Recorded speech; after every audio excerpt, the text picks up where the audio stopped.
Reporters, they'll bash me because I'll do comparisons of myself to Maya Angelou or to Karl Lagerfeld or something. But any creative can compare themselves. Like there's 5-year-olds that you can compare to me if they're completely creative and completely one with the energy in their dreams. And I think like Alexander McQueen, Marc Jacobs, Lagerfeld, certain Warhol, Kondo. The fact people ask me about that cover with the Phoenix, I'm like, if I was 5 years old and somebody had that drawing, I would be jealous of it. Like, man, how'd you come up with that? The girl with no arms, with the wings. Like, man, that's awesome. Look at those colors. Because it's society has kind of like broken us down to not really feel what we feel anymore. And so many people base their stuff off of trends or what's happening on radio, what they heard before. And there's only a few characters. Not that so much that we're geniuses, but we're dreamers. And we're just bringing our dreams to life constantly. And everything, I'm trying to bring a piece of my childhood out in every piece of music that I put out there. So it's no way a reporter could break it down and say you're doing this, you're not doing that. I'm offering so much more. Like the songs are 7-8 minutes long. Like how do you even send this in for reviews? Why would people even like play themselves to even review it? Like how do you review songs where Rick Ross comes in 6 minutes after a guitar solo? You haven't even heard that before. Yeah. Like, and then just for the sake of showing that you have some type of hip-hop intelligence or knowledge or love of the first Wu-Tang album, you knock a half star off of it. I've never got a classic rating or a perfect rating, but I made College Dropout, Late Registration, Graduation, set the tone for all rap music after the fact. That thing was coming in and getting 3.5 stars and just dumb shit that writers want to. It's like, please, just didn't even like give your opinion. It's only a couple people walking the earth that's really going to be up to 8 o'clock every morning, dedicating their entire life. I put in no anonymity. I put myself in the line of fire. It's like straight up. The kid in Tiananmen Square, the Chinese kid in front of the tank right there. I'm in front of the media tank. I said, Jesus died for our sins. Michael died for the sins of our media. Jesus had the Bible. He had Wikipedia. I'm just fighting. I feel like fighting that battle that Mike had, and I fight it also with explanations. People say, oh, you over-explain yourself. Well, there's things that won't ever be explained within my time, and I feel like when I explain myself, I'm explaining Michael, I'm explaining McQueen, I'm explaining the kids that just committed suicide 2 weeks ago in Chicago. I'm explaining all of that because I felt suicidal, I felt hurt, I felt compromised in a way. When I was at the Grammys, right, when I got exposed to blogs, it was like the worst thing that could ever happen to me, getting exposed to blogs. Do you remember this outfit I had where I had like these really cool shades on and my chest was out with all these chains and stuff? Basically, I had, like how I dress today. Not today, but how I dress on the VMAs. Yeah. That was like, I was like, this is what I want to do. And then the next day I saw these blogs, it's like, he was wearing gloves and he had this, and he basically tried to compromise me and beat me into the submission of regular walking down the streetness. And, I can't do that anymore. I don't base my taste level off of what the trends are, what the common perception is, or it's just like, say, with the Bush comment when I originally made it, people agree with it, so I got held for it. And then when I cut Taylor off, people disagree with me cutting her off, and it completely ended my tour, and I lost everything because of it. Nonetheless, both things is exactly how I saw it, and I stand up here, I'm like, am I the only one that's not crazy here in this situation? And everybody's like, it's the alcohol, it's that. No, it's not the alcohol, it's the system. It's the way it's set up. It's the fact that, the last 4 albums of the year, at the Grammys are Dixie Chicks, Herbie Hancock, Ray Charles, and Taylor Swift. And that's not accurate. It's not accurate, and that has nothing to do with race. I just named 2 black people. Right? And one thing, what I will state, where I am, and you've probably heard the statement, where I am empathetic to Bush in the situation is, with us being public figures. I'm a rapper. You can't choose to be the #1 rapper in the world. You can't choose to be the president. Like, people choose you, and you have a responsibility at that point to represent their feelings. And if you show a lack of compassion or something, there'll be an outcry. And so with the Bush moment, there was a lack of compassion that we saw. And then with my moment with Taylor, with this 12-year-old, 18-year-old girl, cutting her off, it showed like a lack of compassion with everything she went to deserve this one moment that just shouldn't, you know, that caused her to like go off and have 100 magazine covers and sell 1 million the first week. But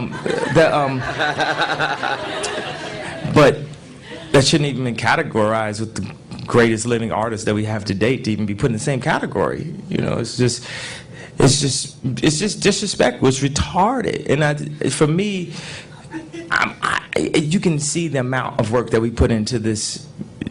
I put my entire life into it. I put my life on the line. I say shit people would not say on record, you know, and have to face up to it and like go to church the next day after I made the porn song and be like, hey, you know, I liked it. I made a song about it. Now what you gonna do? You know. So just to deal with that level of compassion and sincerity, it's actually not, you know, what I get written off as an asshole or, arrogant. And it's like, what's so arrogant about that moment? If anything, it's selfless. If anything, I'm walking around now with half an arm trying to sell albums and having it go on and then walk in rooms and be afraid of like my food getting spat in and people, I lost all total respect for you. And no one wants to just sit and look at the reality. Let's just look at the 2 + 2 = 4. Okay, it's the best album, it's the best video of the year. No, it's the best video of the decade.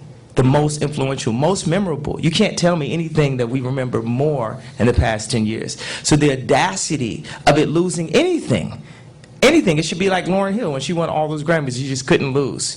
It should be like, because guarantee if there's the other way around, and Taylor Swift was 15 years into the game and on her 40th video or 50th video and she made the video of her career, do you think she would have lost to a brand new artist? Hell no. So, hey, I'm not pandering to deal with to try selling records to get people to like me more. Now, I would like people to like me because I'm likable. Then one of the reasons like the Twitter is like if Michael Jackson or Mike Tyson, if they had Twitter, what if Michael Jackson could like really explain on his Twitter why he hung the baby out the window? It's like, and then people would be like, oh man, you know, I kind of feel you on that. That makes sense to me now. And that's what's like so good about having Twitter. And like people didn't want me to have it because the press, they'll always take little sound bites, and they'll try to flip it to be a negative. I don't know why. It's like they don't want me to make music. You know, okay, you want this to like not be available this year? Like, no Kanye West album? That's what. Oh, you want me to be taken off Earth? Like for real? Like die nigga die? Like what it said on Twitter? Like, shit. Word?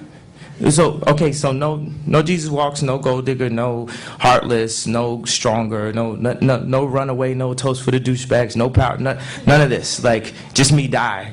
Because I told the truth. I want you all to Google Emmett Till, if anyone knows this story. But it's basically a media neo-Emmett Till situation. His girlfriend was white, and he whistled at her from across the street, and someone, some guys that saw that he whistled like at this white girl, and he got beat to death, and his mother left an open casket because they wanted to show the world what they had done to him. And I remember seeing that in Jet magazine. And if you could read the amount of comments or the people who commented on it in this situation, you know, the idea of cutting somebody off at an award show, I didn't know that was so new. I didn't know that was the first time, you know, the music ever played on someone. Like if you take The Dream, who wrote Single Ladies, and he was at the Grammys, as soon as he wanted to say something, they completely played the music before he could even say hi to his mom or anything. And then the fact that an award show, let's deal with the Truman Show aspect of it. The next day, they're probably giving some type of conference about how you should eat salads on Wednesdays and stuff like the next day at the same spot at Radio City. So it's no reality to the situation, but then also what I learned, there's no reality to celebrity. And because of everything that I've been through, it's led me to the point to be able to be a way more expressive artist, deal with way more reality. You can't take anything away from me at this point. Canceling tour, I was touring with Lady Gaga. I was gonna have like, you know what I'm saying, like, who also went on to like meteoric rise, like, and I completely lost everything, but I gained everything because I lost the fear. I used to pray for God to deliver me from pain and fear and all these different things, and in a way he did. Like, you know, say like if I'm getting sued by a gangster or something like that, what you gonna do, go over my mama's house? I don't have no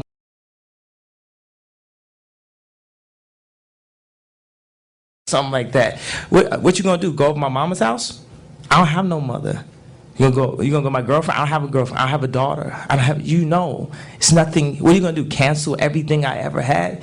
What are you gonna take? What more can you take away from me? And that's what I'm saying about any media, any person that writes it. And I think without, releasing all the fear and all the what if this happens, I wouldn't have been able to make the Runaway film like the way we did it. I wouldn't be able to make the music, and I'm just at the very beginning. Now I've finally cracked out of the shell, and there's no, as you can see when I talk now, it's not really that same joke of like the ego and the arrogance and the dumb cocky shit I used to say.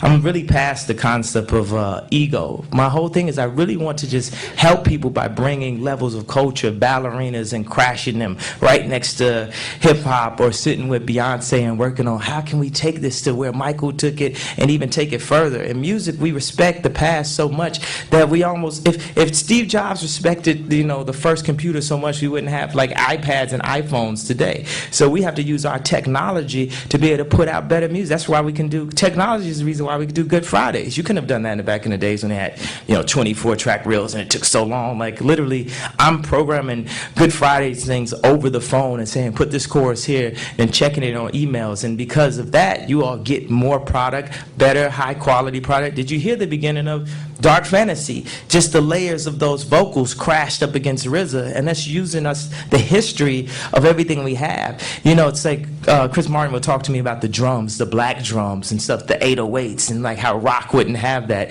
And for us to juxtapose and crash the guitar sounds with synthesizer sounds, with auto-tune, with strings, with cellos, with classic Broadway melodies, with very like little kid type. If I was a little kid, I would make a song called Toast for the Douchebags. That would be what I would sing in gym or something against like 808 drums, and then hard like Wu-Tang sounds above it with amazing raps, and then with poetry and everything. And that's what this art form, these are like paintings, especially for this album. Like sometimes we go on Good Fridays and just joke around and put out, what we're feeling off the cusp. But this power, 5,000 hours, 5,000 man hours to make the song. Like, and you can hear it, so much work, rewriting, rethinking about every line. I just needed time alone with my own thoughts. Got treasures in my mind, but couldn't open up my own vault. My childlike creativity, purity, and honesty is honestly being crowded by these grown thoughts. Reality is catching up with me, taking my inner child. I'm fighting for custody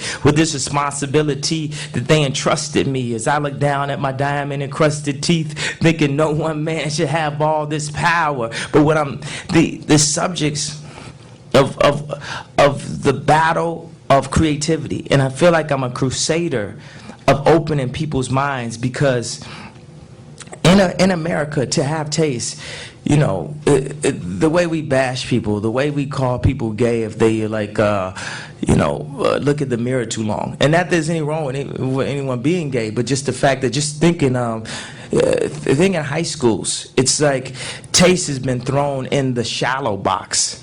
Like you're shallow if you're into putting yourself together better, or if you want to take time to actually look at a black and white movie as opposed to looking at a bunch of explosions. And you can't masculinely do that. But if you look at Fellini films, and back in days when men used to really get suited up, and actually it's almost like you're borderline that masculine if you open the door for a woman, or if you have some taste in that aspect. And it's just growing. And what I really appreciate about what the Runaway film shows, and people like kids vibing with it, is that it does show a protective male figure with some type of taste that would be protective of his lady under any circumstance. And that type of imagery needs to be an option. So once again, that's another reason why, even though if, as Pink, the most credible artist in the world, says, I'm the biggest piece of shit on earth or whatever, even if that's the way people feel, and they feel like they've lost respect for the reality or threw me into the racist box, I have to like white people more than any rapper ever. Look at my pants and stuff like that's like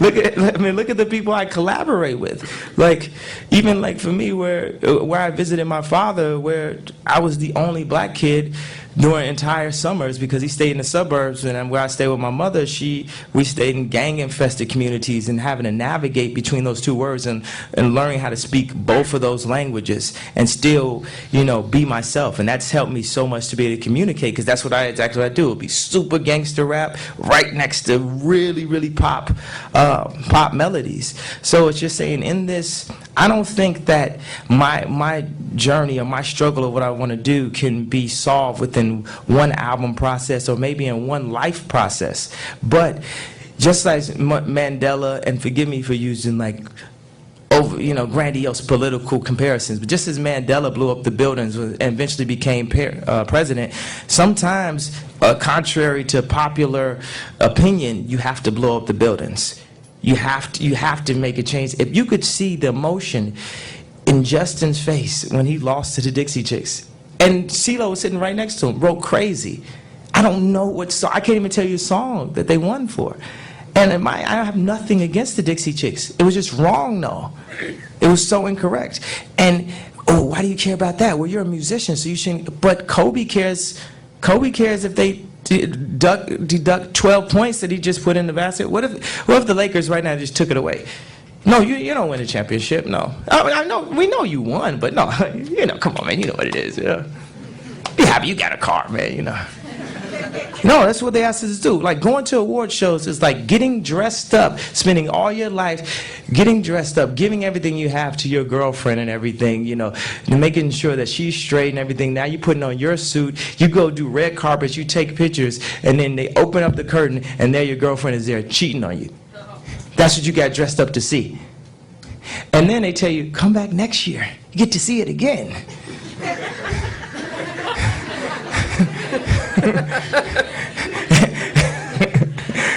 If you say anything, then you lose everything.